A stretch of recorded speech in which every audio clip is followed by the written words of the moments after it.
The Regatta gym is being prepped. Ceilings opened. So far, no great surprises, but we're still on a mission to find everywhere the pipes are located, such as here and back there.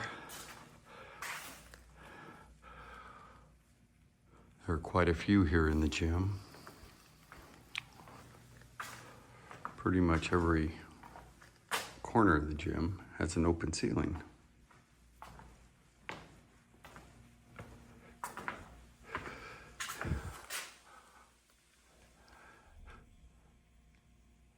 These are the pipes we're working on. There's no need to do a video of the lobby. They're just painting the ceilings there. We should be done painting the ceilings by the weekend.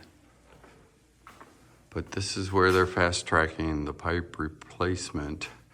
Once they finish in the gym, they will move into the locker rooms back there.